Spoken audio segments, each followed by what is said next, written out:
शासन के चारागाह की जमीन को बचाने के लिए कई बार निर्देश जारी किए हैं, लेकिन कुछ ऐसे अतिक्रमणकारी हैं जो जनप्रतिनिधि बनने के बाद खुद को क्षेत्र का बादशाह समझते हैं।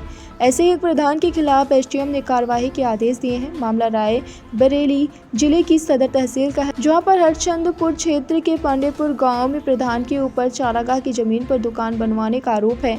इस मामले में सदर एसडीएम मिथिलेश कुमार त्रिपाठी ने जांच के आदेश दिए हैं और आरोपी प्रधान पर कार्रवाई के साथ निर्माण को भी गिराने का निर्देश दिया है। रायबरेली जिले में ऐसे कई और भी मामले देखने को मिले जिसमें अवैध रूप से चारागाह और ग्राम सभा की जमीन पर निर्माण करवाने वाले सक्रिय हैं। भारत स्टार न्यूज़ से विपिन राजपूत की खास रिपोर्ट। भैया क्या नाम है? गाँव कौन सा ये गांव कौन सा है? पांडेपुर ग्राम सभा है।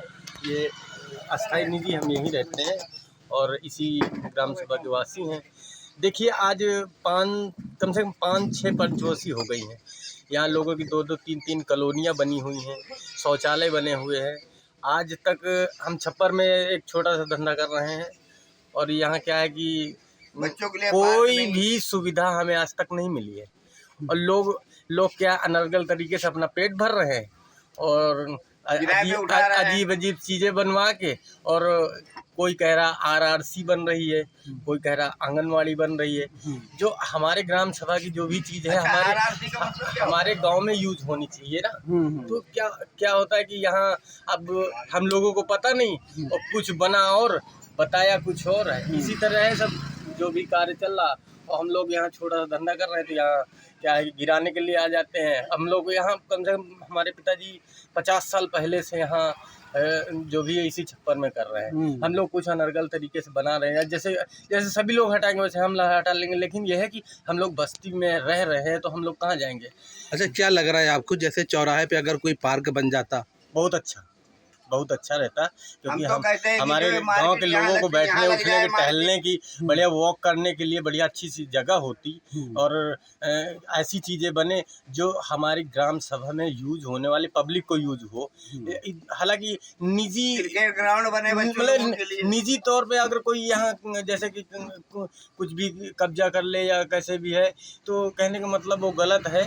और हमारा कहने का मतलब ये है कि जैसे इतनी पब्लिक बसी हुई है, हाँ हालांकि यहाँ जैसे कि चौराहे में है, अब इतनी पब्लिक जाएगी कहाँ, तो इसका भी सरकार को सोचना चाहिए क्या करे इस पब्लिक को। भाई अनर्गल तरीके से अगर इसको उठा के फेंक देंगे तो वो भी नहीं सही है ना। सही। तो इस करके जो भी है हमारे गांव में जैसे कि कमियां हैं, एक तो पार्क नहीं है सबसे मेन, और एक कहने का मतलब शमशान घाट पक्का होना चाहिए। लगभग 2 होने चाहिए, एक इस छोर में और एक उस छोर में। हालांकि बरसात में बड़ी दिक्कत होती है लक्कड़ की, सूखे बालन की, तो इस करके वहाँ सुविधाएं होनी चाहिए।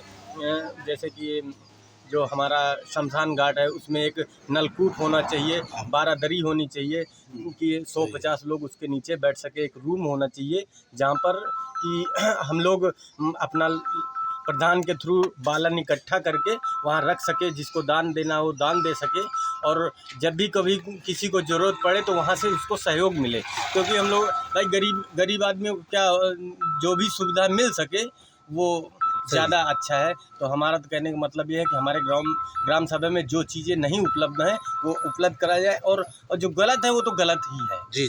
तो ये वहाँ का प्रधान जो है चारागाह की ज़मीन पर अवैध मकान या दुकान बनवा रहा है और काफ़ी पिल्लर भी उठ चुके हैं, दीवार उठ चुकी है। इस पर आप कोई कार्रवाई नहीं हुई है? ये तथ्य जब जानकारी में आई तो मेरे द्वारा पुलिस और राजस्व टीम भेज करके उसकी नापी कराई गई। उसमें ये पता चला कि तालाब और चारागाह दोनों ज़मीन में से आंशिक रूप में बना रहा है, अवैध निर्माण कर रहा है। रात में रोका भी गया था और रोकने के बाद से इसके ध्वस्तीकरण की कार्रवाई और जो दोषी है उसके खिलाफ भी कार्रवाई जल्दी से जल्दी की जाएगी। और ये भी देखा जाएगा कि गांव में अन्य भी ज़मीनों पर क्या अवैध कब्जे हैं, उसमें भी नियमानुसार कार्रवाई की जाएगी। तो ध्वस्तीकरण की प्रक्रिया चलती है, तो प्रक्रिया फॉलो करने के बाद ही हम कुछ कर सकते हैं।